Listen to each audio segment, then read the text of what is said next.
আসসালামু আলাইকুম। কেমন আছেন আমার প্রিয় বন্ধুরা? তো বরাবরের মতো চলে আসলাম আজকে আমি একটি নতুন রেসিপি আপনাদের সাথে শেয়ার করার জন্য। তো আজকে আমার রেসিপি হচ্ছে চিকেন শর্মা। তো পারফেক্টলি চিকেন শর্মা বাসার উপকরণ দিয়ে ঝটপটে কিভাবে তৈরি করা যায় এটাই আপনাদের সাথে শেয়ার করব। তো আমার বাচ্চাদের বায়না হঠাৎ করে চিকেন শর্মা খাবে। তো চিন্তা করলাম বাসায় আমি ৩ থেকে ৪ টা চিকেন শর্মা তৈরি করতেছি। এটা আমি আমার বন্ধুদের সাথে শেয়ার করি। তো চিকেন শর্মাটা কিন্তু অনেক অসাধারণ একটি লোভনীয় খাবার। সবাই আমরা রেস্টুরেন্ট থেকে খেয়ে নিই। তো এটা অনেকেই ঝামেলা মনে করে বাসায় তৈরির জন্য।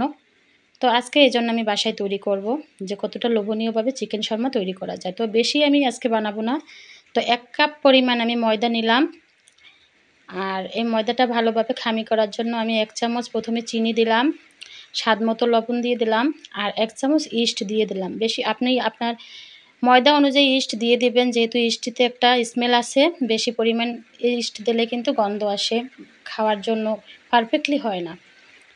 তো আমি এরপর তেল দিয়ে তারপর পানি দিয়ে ভালোভাবে মাখিয়ে নিলাম।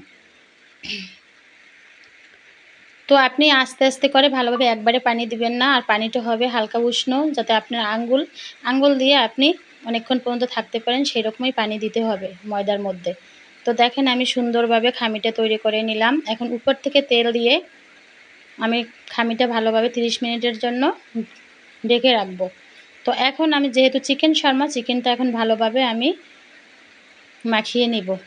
প্রথমে আমি চিকেন নিলাম 1/2 কাপ পরিমাণ, তার মধ্যে লবণ দিয়ে দিলাম স্বাদ মতো, হলুদের গুঁড়া, মরিচের গুঁড়া 1/2 চা চামচ করে, আদা রসুন বাটা দিয়ে দিলাম 1 চামচ, জিরা দিলাম 1/2 চামচ, তারপর গোলমরিচের গুঁড়া দিলাম 1/2 চামচ, সয়া সস, তারপরে এর মধ্যে আমি টমেটো সস দিয়ে দিলাম 1 চামচ, 1 চা চামচ পরিমাণ, গুঁড়া দুধ দিয়ে দিলাম 1 চা চামচ পরিমাণ,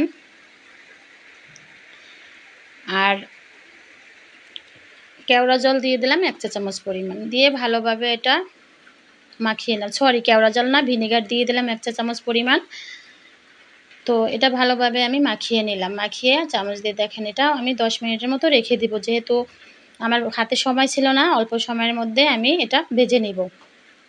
তো চিকেন শর্মাটা, যেহেতু চিকেনটা যদি অনেক ভালোভাবে আপনি ভেজে নিতে পারেন, তাহলে শর্মাটা কিন্তু খেতে অনেক বেশি অসাধারণ লাগে এবং লোভনীয় লাগে।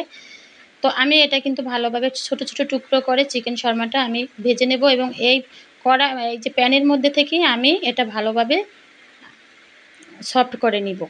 তো দেখেন এটা আমি মোটামুটিভাবে উপরে তেল দিয়ে দিলাম আর ভেজে নিচ্ছি।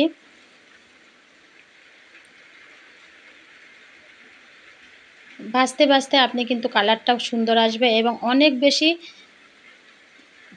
চিকেনটা আপনি অনেক বেশি ভেজে নিবেন না, যেহেতু অনেক চিকেনটা কিন্তু ফ্রাই করা যাবে না, সফট করে নিতে হবে। যেহেতু আমি শর্মার সাথে এটা চিকেন শর্মা, শর্মার মধ্যে দিতে হবে। শর্মার চিকেন অবশ্যই সফট থাকতে হবে।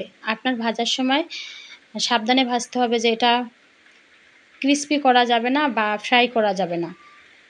আর এটা লালচে বর্ণ হবে, তার মধ্যে অনেক সফট হবে। যেহেতু আমি কিন্তু এটা দধি দিয়ে মাখাইনি, দধির বদলে কিন্তু আমি গুঁড়োর দুধ দিয়েছিলাম আর ভিনেগার দিয়েছিলাম। তো দেখেন আমার কিন্তু এটা যে টুকরো ছিল তাও একদম টুকরোগুলো ছোট, ছোট করে আমি প্যান থেকে নিয়ে নিলাম। তো দেখেন আমার এটা কিন্তু শর্মাটা হয়ে গেল। চিকেন শর্মার কিন্তু চিকেনটা তৈরি হয়ে গেল। এখন আমি কিন্তু আবার ঢাকনা উঠিয়ে এটা ভালোভাবে মাখিয়ে নিলাম খামিটা। তো প্রিয় আমার বন্ধুরা, কাছে দূরে যে যেখান থেকে আমার ভিডিও দেখছেন, আমার এই রেসিপিটা যদি ভালো লাগে অবশ্যই বাসায় একদিন হলেও ট্রাই করবেন। আর আমার পাশে থাকবেন, সাপোর্ট করবেন, লাইক ও কমেন্ট করবেন। যেহেতু আমার পাশে না থাকলে কিন্তু আমি আগাতে পারবো না। আপনারাই আমার শক্তি বল, বা সাপোর্ট করলে অবশ্যই খুশি হবে। আর বেশি, বেশি যদি আমার রান্নায় সাপোর্ট করেন তাহলে কিন্তু আগ্রহ বেশিটা বেড়ে যায় রান্নায়, আর ভালোও লাগে। তো অবশ্যই প্লিজ আপুরা একদিন হলেও আমার এই চিকেন শর্মাটা বাসায় ট্রাই করবেন, আর কেমন খেতে লাগছে সেটাও আমাকে কমেন্টে জানাবেন। তো দেখেন আমি কিন্তু ৩ থেকে ৪ টা শর্মাই তৈরি করে আপনাদের সাথে শেয়ার করব। তো শর্মাটা আমি কীরকম কতটুক পরিমাণ পুরু পাতলা কীরকম বেলতে হবে সেটাও আপনাদের সাথে শেয়ার করতেছি। দেখেন আমি কিভাবে খামিগুলা ২ হাত দিয়ে মাখিয়ে কিভাবে করতেছি, এভাবে একটু করে নিলে রুটিটা ভালোভাবে ফুলে ওঠে এবং খেতে অনেক বেশি স্বাদ হয়। তো প্রিয় আপুরা ও ভাইয়া ও আপুরা অবশ্যই এবং কাছে এবং দূর থেকে যারা আমার ভিডিও দেখছেন, যারা আমাকে সাপোর্ট করেছেন অলরেডি, তাদেরকে অসংখ্য ধন্যবাদ। এবং যারা এখনও আমাকে সাপোর্ট করেন নাই, আমার পাশে আসেননি এবং তাদের আসার জন্য, আমাকে সাপোর্ট করার জন্য আন্তরিক ভালোবাসা তাদের জন্য আমার রইল, আমাকে সাপোর্ট করার জন্য। যে বাসার উপকরণ দিয়ে এত মজা করে শর্মা তৈরি করা যায় আমিও বুঝতেই পারিনি যে এতটা মজা হয়েছে এবং এতটা লোভনীয় হয়েছে, যে অনেক মজা। যে রেস্টুরেন্ট থেকে না না আনিয়ে বাসায় এভাবে যদি বাচ্চাদের বাসায় তৈরি করে দেওয়া যায় স্বাস্থ্যসম্মত চিকেন শর্মাটা, মানে অসাধারণ, বাচ্চাদের জন্য খুবই পারফেক্টলি অনেক, মানে সত্যিই অনেক মজা হয়েছে আমার শর্মাটা আজকে। সবাই বাসায় কম বানিয়েছি অবশ্য, তারপরেও একটু টেস্ট করেছি বা করেছে আমার হাজব্যান্ড, আমার আয়রা আনায়ার বাবা। তো বলছে যে সত্যিকারই রেস্টুরেন্ট থেকেও অনেক মজা হয়েছে আর এটা একটি স্বাস্থ্যসম্মত একটি শর্মা। তো দেখেন আমি কিন্তু অনেক বেশি পুরো করে বেলে নিয়ে পাতলা করে বেলে নিয়েছি, যেহেতু এর মধ্যে ইস্ট আছে, একটু ফুলে উঠবে ভাজার সময়, কিন্তু রুটিটা অনেক বেশি ফুলে উঠবে, এই জন্য কিন্তু আমি অত মোটা করে বেলে নিই। এখন আমি প্যান নিয়ে নিলাম আর ভালোভাবে, আর অনেক বেশি হাই হিটে এটা ভাজা যাবে না, যেহেতু এটা কিন্তু একটু সাদা সাদাই থাকে, কিন্তু আমি কিন্তু লালচে করে ভেজে নিয়েছি। আমার সাদা সাদা কালারটা কেমন যেন লাগে, এই জন্য আমি একটু মানে একটু গোল্ডেন কালার করে নিলাম। যেহেতু আমার বাচ্চারা খাবে, এটা যদি রুটিটা যদি ভালোভাবে একটু ভাজা না হয়, যেহেতু তো ময়দা একটু ক্ষতি হতে পারে, এই জন্য আমি কিন্তু একটু লালচে বর্ণ করে ভেজে নিলাম। রেস্টুরেন্টে কিন্তু এরকম লালচে বর্ণ করে ভাজে না, তাদের সাদা সাদাই থাকে। তো আমি কিন্তু একটু লালচে বর্ণ করে ভেজে নিয়েছি, যেহেতু আমার বাচ্চারা খাবে, স্বাস্থ্যসম্মতভাবেই আমি শর্মাটা তৈরি করেছি। দেখেন আমি এরকম কিন্তু 2 থেকে 3টা রুটি আপনাদের ভেজে দেখাবো আপনাদের সুবিধার্থে। আমি কিন্তু আজকে বাসার তৈরি পারফেক্টলি টিপসভাবে আপনাদের চিকেন শর্মাটা তৈরি করে আমি দেখাচ্ছি। আর একদিন হলেও বাসায় এভাবে তৈরি করে বাচ্চাদের খেতে দিবেন আমার প্রিয় বন্ধুরা। যে স্বাস্থ্যসম্মত চিকেন শর্মা বাসায় বাচ্চারা যদি সপ্তাহে 1 দিনও খায়, তাহলে কিন্তু তাদের কোনো সমস্যা হবে না। আর আমার ভিডিওটি দেখে অবশ্যই আমাকে কমেন্ট করবেন এবং লাইক ও কমেন্ট করবেন এবং সাবস্ক্রাইব করবেন। হয়ে গেল আমার রুটিগুলো। এখন আমি চিকেন শর্মার জন্য কিন্তু আলাদা একটা সস আছে, আমি সসটা তৈরি করব। আমি 1 কাপ পরিমাণ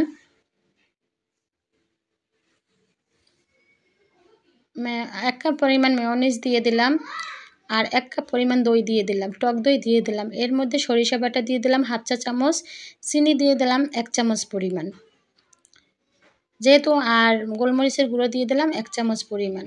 অবশ্যই যারা মেয়োনিজ না থাকে বাসায়, তাহলে তাদের তো মেয়োনিজ তৈরি করতে হবে বাসায়। আর দেখেন 1 চামচ পরিমাণ কিন্তু আমি টমেটো সস দিয়ে দিলাম। আমার বাসায় কিন্তু বাহিরের মেয়োনিজ ছিল। মেয়োনিজটার উপর আমি 1 কাপ পরিমাণ টক দই দিয়ে আর সরিষা বাটা দিয়ে আর চিনি দিলাম আর লেবুর রস দিলাম 1টার অর্ধেক। আমার কিন্তু তৈরি হয়ে গেল শর্মার সস। যেহেতু আমার সময় কম ছিল, আপনাদের সাথে শেয়ার করতে পারিনি, আমি কিন্তু চিকেন শর্মার যে মেয়োনিজ তৈরি, প্রথমে যে মেয়োনিজটা তৈরি করতে হয় সেটা কিন্তু আমার ইউটিউব চ্যানেলে দেওয়া আছে, অবশ্যই আপনারা দেখে নেবেন। আর আমি কিন্তু মেয়োনিজটা বাহিরের আমার বাসায় তৈরি করা ছিল, এজন্য কিন্তু মেয়োনিজ আমি এখন তৈরি করিনি। আমি কিন্তু রেডিমেড মেয়োনিজটা দিয়ে, টক দই দিয়ে আর সরিষা বাটা দিয়ে আমি কিন্তু আর চিনি দিয়ে টক দই তৈরি করে শসা দিয়ে দিলাম। এখন কিন্তু আমি রুটিটার উপর পুরা সসটা ভালোভাবে চারপাশে ঘুরিয়ে দিয়ে উপরে আমি চিকেনের উপকরণগুলো দিয়ে দিলাম। আর শসা ভালোভাবে ছোট টুকরো করে কুচি করে কেটে আমি উপর থেকে দিয়ে দিলাম। এখন আমি এটা ভালোভাবে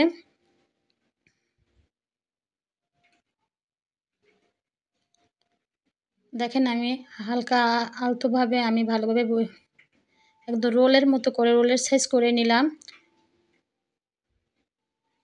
দেখেন আমি এটা ভালোভাবে মুড়িয়ে নিলাম একটি টিস্যু পেপার দিয়ে, যেহেতু এটা এভাবে রাখলে খুলে যাবে, টিস্যু পেপারটা দিয়ে আমি 5 মিনিট আটকিয়ে রাখবো। তাহলে পরবর্তী 5 মিনিট পর খুলে নিলে এটা আর খুলবে না।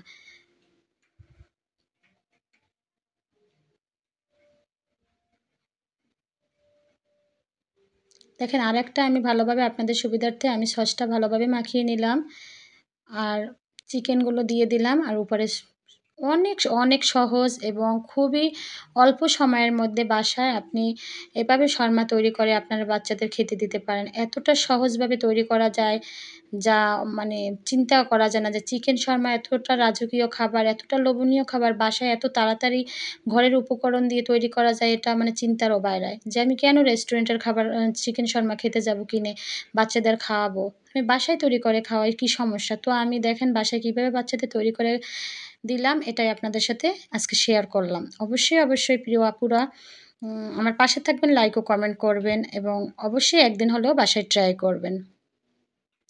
আর আমার জন্য দোয়া করবেন, আমি যেন নতুন, নতুন রেসিপি আপনাদের সাথে শেয়ার করতে পারি। আর আমাকে কমেন্ট না করলে কিন্তু, লাইক না করলে আমার আগ্রহ কমে যাবে। অবশ্যই আমার পাশে থাকবেন। আর সবাই আমার জন্য দোয়া করবেন। আমি যেন নতুন, নতুন ভিডিও আপনাদের সাথে শেয়ার করতে পারি প্রতিদিন।